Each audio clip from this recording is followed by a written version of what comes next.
suis avec Jean-David Lepineux d'Opinion System, un dirigeant cofondateur pour le magazine Expression au Salon Rennes. Bonjour Jean-David, bonjour, ça va? Ça va très bien, merci. Alors pour ceux qui l'auraient un peu oublié ou ignoré, quel est le cœur de votre métier? Alors le cœur de notre métier, c'est le recueil et le contrôle d'avis clients pour les agents immobiliers. Voilà, entre autres, hein, c'est un secteur d'activité qu'on a développé, mais c'est vraiment le cœur de notre système. Donc en quelque sorte des sondages, des avis vérifiés, oui. C'est bien ça? Voilà, c'est ça, c'est-à-dire qu'une fois qu'un client a consommé chez un agent immobilier, c'est-à-dire est rentré dans les lieux au travers d'un acte notarié, on l'interroge pour avoir son retour d'expérience client.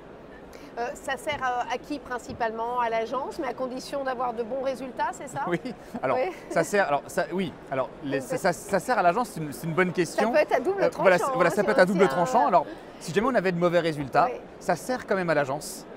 Parce que c'est aussi un bon moyen de se rectifier. Ça, c'est déjà la première chose. Et quand on a de très bons résultats, comme aujourd'hui les internautes commencent leur première démarche pour plus de 90% d'entre eux sur Internet, de voir la réputation de l'agent immobilier, c'est rassurant. Et ça met en confiance. Alors Jean-David, vous avez des annonces sur ce salon. Racontez-nous tout. Oui, c'est que nous avons, depuis plus de 10 ans maintenant, nous avons décidé de réécrire les 10 prochaines années d'Opinion System.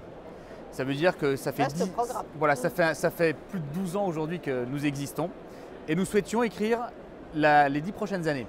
Et nous n'avons pas simplement fait une chose, parfois beaucoup améliorent leurs produits, sortent des petites innovations. On a décidé de tout refaire et de véritablement réécrire la suite. C'est-à-dire alors? Eh bien, la suite, c'est que quand on dépose un avis client, aujourd'hui, la relation client s'arrête à l'avis. D'accord, voilà, c'est ça. C'est que vous étiez. Si je vous prends un exemple concret, je viens de vous loger, je suis agent immobilier, je viens de vous loger, je vous envoie un avis client, vous me dites que c'était bien, je vous remercie, terminé. Merci. Terminé. Et donc là, on a créé, on a réussi à regarder les pratiques des meilleurs professionnels de l'immobilier. Donc les professionnels qui font plus de 300 000 € de chiffre d'affaires hors taxes par an. Et on a vu un dénominateur commun chez ces excellents commerciaux. Le premier dénominateur commun que nous avons vu, c'est qu'ils sont fidèles à l'agence. Oui. Le deuxième dénominateur commun que nous avons vu, c'est que ce sont des gens généreux. Et le troisième, c'est qu'ils sont, ce sont des personnes… Généreux, c'est quoi? Alors, généreux, ça veut dire qu'en fait, ils n'ont aucune image du business. Ils le font vraiment pour leurs clients. Très bien. Et ils le font vraiment. Et troisièmement, ils aiment ça, quoi. C'est une vocation. Ce sont des gens qui aiment les gens en règle générale. Et ce qui se passe, c'est qu'on a 10% de, non pas que les autres n'aiment pas leurs clients, mais on a 10% en fait de ces commerciaux d'élite qui gardent un contact avec les gens qu'ils ont logés.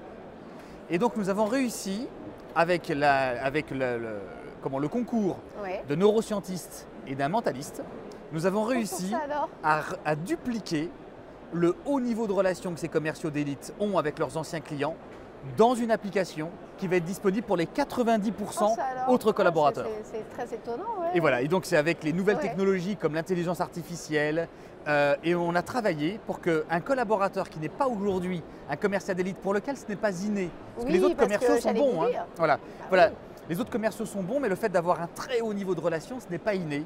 Et nous avons trouvé le moyen pour ces autres commerciaux d'avoir le niveau de relation d'un commercial d'élite. Alors là, je vais vous titiller, mais dans le même temps, si quelqu'un est généreux, vous dites voilà, il ne le fait pas forcément pour l'argent, etc. Ça veut dire aussi qu'il y a une sincérité que le client perçoit. Est-ce que c'est une sincérité qui peut être feinte? Alors, en fait, ce n'est pas une sincérité qui peut être feinte chez un client. Vous savez, il y a des choses assez basiques à faire. Pour qu'un client, après qu'on l'ait logé, déjà rien que de lui donner des nouvelles, après ça le surprend.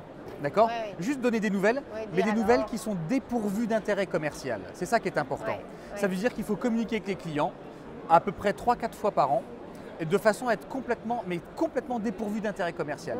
Je peux vous souhaiter une bonne année, vous souhaiter un bel été, une bonne entrée, mais ça s'arrête là. Mentir, ça m'est arrivé. Je me suis dit bon, elle pense au jour où je vendrai. C'est pas grave. C'est pas grave. Mais vous savez pourquoi vous avez réagi comme ça? Parce que ça vous a surpris. Oui. Qu'elle vous envoie un message, vous voyez? Mais ça vous a surpris. Et vous l'avez répondu? Oui, elle m'a appelé. Donc, elle vous a appelé, d'accord, ok. Voilà, elle vous a appelé. Mais vous l'avez répondu, vous avez un échange. Est-ce qu'elle vous a rappelé depuis? Non, pas pour l'instant. Elle s'est arrêtée. D'accord, voilà. Elle s'est arrêtée, donc vous aviez certainement raison sur le fond de sa pensée. Oh bah oui. Voilà, vous voyez? Voilà, vous avez certainement raison. Eh bien, on a trouvé le moyen que les clients ne pensent pas ça. D'accord. C'est ça que nous avons trouvé. Très bien. Bon, écoutez, parfait. Bon salon alors. Merci beaucoup. c'est une belle innovation en tout cas et c'est original. Vous viendrez nous raconter la suite dans un an. Eh bien avec Merci plaisir. Merci beaucoup Jean-David. Merci beaucoup en tout cas. Merci.